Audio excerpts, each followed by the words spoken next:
Bachhala Malli movie Telugu review. Allari Naresh హీరోగా తెరకెక్కిన తాజా చిత్రం బచ్చలమల్లి. గతంలో సోలో బతికే సో బెటర్ అనే సినిమా చేసిన సుబ్బు దర్శకుడిగా ఈ సినిమా తెరకెక్కింది. గతంలో వరుస కామెడీ సినిమాలు చేస్తూ వచ్చిన అల్లరి నరేష్ నాంది సినిమాతో ట్రాక్ మార్చాడు. ఆ తర్వాత సీరియస్ సబ్జెక్టులు చేస్తూ వస్తున్నాడు. అదే కూడా అలాంటి ఒక సీరియస్ సబ్జెక్టు కావడంతో సినిమా ఎలా ఉంటుందో అని ప్రేక్షకులలో ఆసక్తి ఏర్పడింది. దానికి తగ్గట్టుగానే టీజర్, ట్రైలర్ సినిమా మీద మంచి అంచనాలు పెంచడంతో సినిమా ఎలా ఉందా అని ప్రేక్షకులందరూ ఎంతో ఆసక్తిగా ఎదురు చూశారు. ఈ సినిమా ఎలా ఉంది, ప్రేక్షకులు ఎంత వరకు ఆకట్టుకుందనేది ఇప్పుడు రివ్యూలో చూద్దాం. కథేంటంటే, ఈ సినిమా కథ 1985 నుంచి 2005 వరకు మధ్యకాలంలో సాగుతుంది. తుని మండలం సురవరానికి బచ్చలమల్లి అలియాస్ అల్లరి నరేష్ చాలా తెలివైన వాడు. 10వ తరగతి పరీక్షల్లో టాపర్గా నిలిచి తండ్రి బలగం జయరాం గర్వపడేలా చేస్తాడు. మల్లికి తండ్రి అంటే ప్రాణం. ఆయన తీసుకున్న ఓ నిర్ణయం మల్లి మనసును గాయపరుస్తుంది. అప్పటి నుంచి తండ్రిపై అసహ్యం పెంచుకుంటాడు. అప్పటి వరకు మంచి బాలుడిగా ఉన్న మల్లి చెడ్డవాడిగా మారుతాడు. చదువు మానేసి ట్రాక్టర్ నడుపుతూ మదానికి బానిసవుతాడు. నిత్యం తాగుతూ ఊర్లో వారితో గొడవ పడుతూ మూర్ఖుడిగా తయారవుతాడు. అదే సమయంలో మల్లి లైఫ్లోకి కావేరి అలియాస్ అమృత అయ్యర్ వస్తుంది.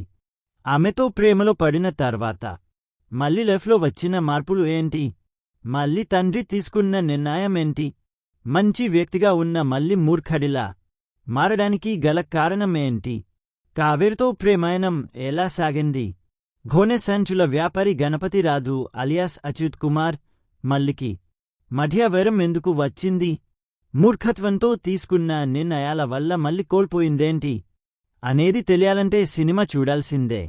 ఎలా ఉందంటే, విలేజ్ బ్యాక్గ్రౌండ్, హీరో పాత్రకి నెగటివ్ షేడ్స్, రస్టిక్ వాతావరణం, ఈ నేపథ్యంతో కూడిన కథలు ఈ మధ్యకాలంలో చాలా వచ్చాయి.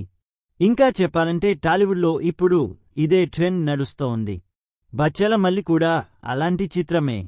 దర్శకుడు ఎంచుకుంది ట్రెండింగ్ సబ్జెక్ట్ అయిన తెరపై ఆకట్టుకునేలా కథనాన్ని నడిపించడంలో మాత్రం విఫలమయ్యాడు. పాత్రలను తీర్చిదిద్దిన విధానంపై పెట్టిన శ్రద్ధ కథనంపై పెట్టలేదు. హీరోకి విలనిజం లక్షణాలు ఉన్నా ప్రేక్షకులు ఆ పాత్రలో కనెక్ట్ కావాలి. అప్పుడే కథపై ఆసక్తి పెరుగుతుంది. కాని బచ్చలమల్లి విషయంలో అది మిస్ అయింది. హీరో పాత్రతో ప్రేక్షకుడు కనెక్ట్ కాలేదు. అసలు హీరోకి ఎందుకు కోపం వస్తుంది, ఎప్పుడు వస్తుంది అనేది అర్థం కాదు. యాక్షన్ సీన్స్ కూడా బలవంతంగా ఇరికించినట్లే ఉంటుంది. ఎమోషనల్ సీన్స్ కూడా అంతే. అప్పటి వరకు మూర్ఖంగా ఉన్న హీరో తల్లి ఒక మాట చెప్పగానే మారిపోవడం, హీరోయిన్ తండ్రితో చివరిలో ఓ ఎమోషనల్ డైలాగ్ చెప్పించడం, ఇవన్నీ సినిమాటిక్గానే అనిపిస్తాయి తప్ప ఎక్కడ కూడా ఎమోషనల్గా టచ్ చేయవు.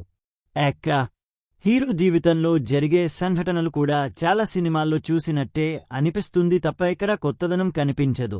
కథ ప్రారంభం ఆసక్తికరంగా ఉంటుంది. హీరో పాత్ర పరిచయం, అతను మూర్ఖుడిగా మారడానికి గల కారణాలు కన్విన్సింగ్గా అనిపిస్తాయి. హీరో మూర్ఖుడిగా మారిన తర్వాత కథనం రొటీన్గా సాగుతుంది. ఓ కొత్త పాత్ర ఎంట్రీతో వచ్చే ఇంటర్వెల్ సీన్ సెకండ్ హాఫ్పై ఆసక్తిని పెంచుతుంది. అయితే ఆ కొత్త పాత్ర నేపథ్యం తెలిసిన తర్వాత సెకండ్ హాఫ్ కూడా రొటీన్ సీన్లతో నీరసంగా సాగుతుంది. క్లైమాక్స్లో వచ్చే ఎమోషనల్ సీన్లు ఆకట్టుకుంటాయి. మూర్ఖత్వంతో సరిదిద్దుకొని తప్పులు చేయొద్దని దర్శకుడు ఇచ్చిన సందేశం బాగుంది. ఎవరెలా చేశారంటే, బచ్చలమల్లి పాత్రలో నరేష్ ఒదిగిపోయాడు. యాక్షన్తో పాటు ఎమోషనల్ సన్నివేశాల్లోనూ చక్కగా నటించాడు. డైలాగు డెలివరీ బాగుంది. హనుమాన్ ఫేమ్ అమృత అయ్యర్ కావేరి పాత్రకు న్యాయం చేసింది. తెరపై అందంగా కనిపించింది. హీరో తండ్రిగా బలగం జయరాం తనదైన నటనతో ఆకట్టుకున్నాడు. అచ్యుత్ కుమార్ తన పాత్ర పరిధి మేర చక్కగా నటించాడు. అయితే ప్రధాన కథకి ఆ పాత్రతో సంబంధమే ఉండదు. హరితేజ, ప్రవీణ్, రావు రమేష్తో పాటు మిగిలిన నటీనటులు తమ పాత్రల పరిధి మేర చక్కగా నటించాడు. సాంకేతికంగా సినిమా బాగుంది. విశాల్ చంద్రశేఖర్ నేపథ్య సంగీతం సినిమాకు ప్లస్ పాయింట్. పాటలు పర్వాలేదు, సినిమాటోగ్రఫీ బాగుంది, ఎడిటింగ్ ఓకే, నిర్మాణ విలువలు సినిమా స్థాయికి తగ్గట్లు ఉన్నతంగా ఉన్నాయి. బచ్చల మల్లి సినిమా గురించి ఫైనల్గా చెప్పాలంటే అల్లరి నరేష్ పెర్ఫార్మెన్స్, యాక్షన్ సన్నివేశాలు, అమృత అయ్యర్తో emotional love track, pre climax నుంచి వచ్చే ఎమోషనల్ ఎపిసోడ్ సినిమాకు ప్లస్ పాయింట్స్. పాత కథే అయినప్పటికీ భావోద్వేగాలు కొన్ని చోట్ల బలంగా వర్కౌట్ అయ్యాయి.